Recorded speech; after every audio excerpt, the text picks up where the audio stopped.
안녕하세요. 복잡한 세상의 핵심을 명쾌한 슬라이드로 정리해드립니다. 자, 오늘은 인공지능, 바로 이 AI의 과거와 현재를 쭉 훑어보고요. 우리 앞에 어떤 미래가 펼쳐질지 한번 깊이 파고 들어가 보겠습니다. 와, 시작부터 정말 도발적인 말이죠. 세계 최고의 기업, 이 애플이 한때 휴대폰 시장의 절대 강자였던 노키아처럼 될 수 있다네요. 아니, 도대체 어떻게 이런 예측이 나올 수 있는 걸까요? 이 질문의 답을 찾으려면요, 시간을 좀 거슬러 올라가야 합니다. 바로 AI의 역사 속으로 말이죠. 자, 그럼 먼저 시계를 한번 뒤로 돌려보겠습니다.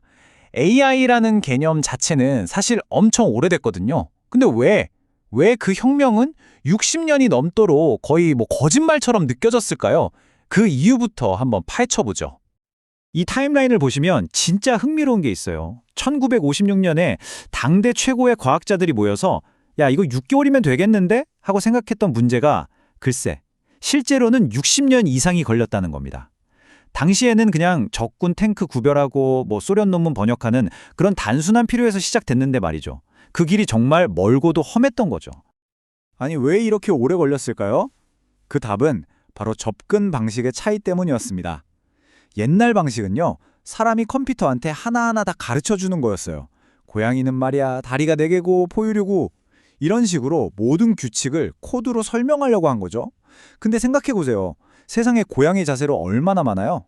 이걸 다 설명하는 건 불가능했죠. 반면에 새로운 방식은 아주 간단합니다.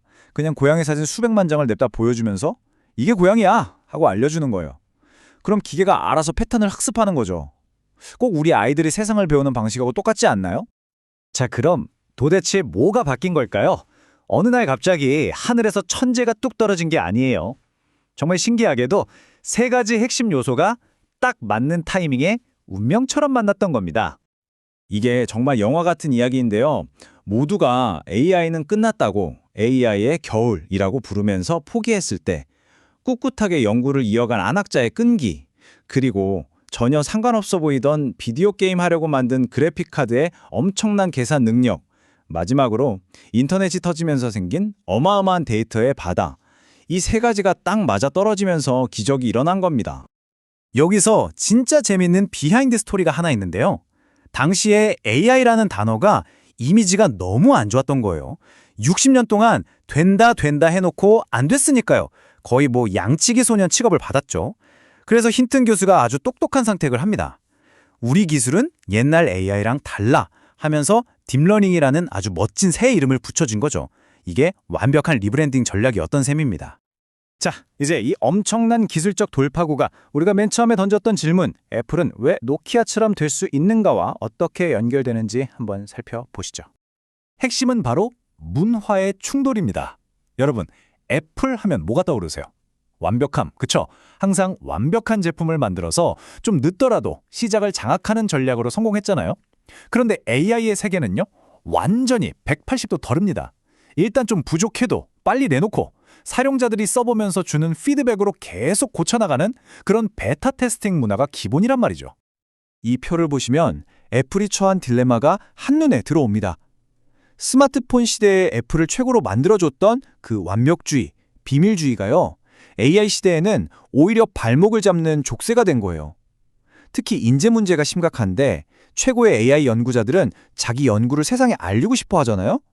그런데 애플에 들어가는 순간 모든 게 비밀에 붙여지니까 연구자들 사이에서 애플은 블랙홀이라고 불린대요. 들어가면 아무것도 안 나온다고.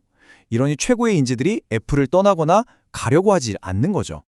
그래서 정말 중요한 질문을 던져봐야 합니다. 인터넷 시대의 상징이 스마트폰이었다면 과연 다가올 AI 시대의 상징은, 그 기기는 뭘까요? 어쩌면 우리가 지금 너무나 당연하게 손에 들고 다니는 이 스마트폰이라는 형태 자체가 박물관으로 가야 할 유물이 될지도 모르는 일입니다. 자, 이제 오늘날의 혁신을 넘어서서 어쩌면 우리 생애에 마주하게 될 그 궁극적인 변화의 가능성에 대한 이야기로 넘어가 보겠습니다.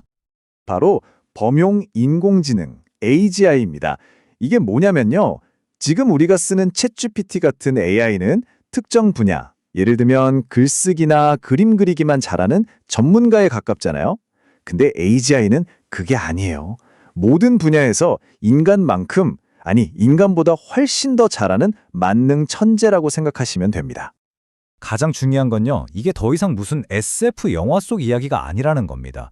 많은 전문가들이 정말 빠르면 10년 안에, 그러니까 우리가 살아있는 동안에 이 AGI의 등장을 직접 목격하게 될 거라고 예측하고 있어요.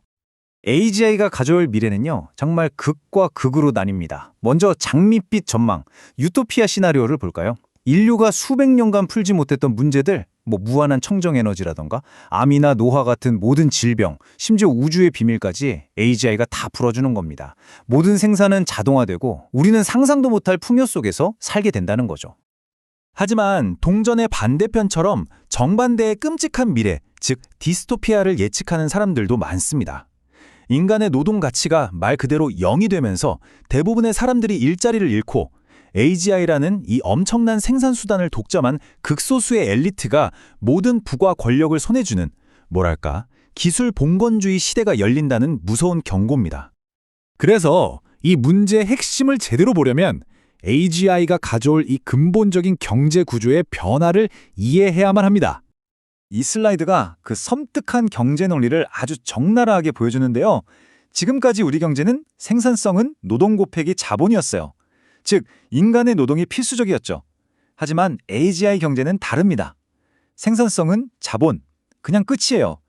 인간 노동의 가치는 제로에 가까워지고 오직 AI라는 자본을 가졌느냐, 못 가졌느냐가 모든 걸 결정하게 되는 거죠. 우리가 알던 일에서 돈 버는 시대가 그냥 끝날 수도 있다는 이야기입니다. 오픈 AI의 CEO 샘 알트만도 비슷한 말을 했죠. AGI 개발 경쟁은 그냥 승자독식 게임이라는 겁니다. 왜냐하면 가장 먼저 AGI를 손에 넣는 기업이나 국가가 사실상 전 세계를 지배하는 독점적인 힘을 갖게 될 테니까요. 그리고 이 논리를 따라가다 보면 AGI가 어떻게 우리가 아는 민주주의를 무너뜨릴 수 있는지 그 경로가 보입니다. 자, 보세요. 1단계, AGI가 대부분의 일자리를 대체합니다. 2단계, 일자리를 잃은 대다수는 정부가 주는 기본소득으로 살아가게 되죠. 3단계, 여기서가 중요한데 이 사람들은 세금을 내지 않아요. 역사적으로 조세 없는 곳에 대표 없다는 말이 있잖아요.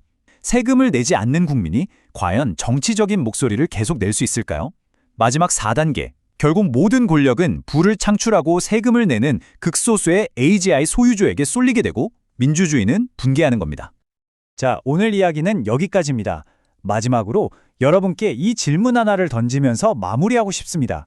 만약 AI가 노동뿐만 아니라 창의적인 아이디어까지 모든 것을 다 해주는 세상이 온다면 그때 우리 인간의 가치는, 우리 자신만의 고유한 역할은 과연 무엇이 될까요? 한 번쯤 깊이 생각해 볼 문제입니다.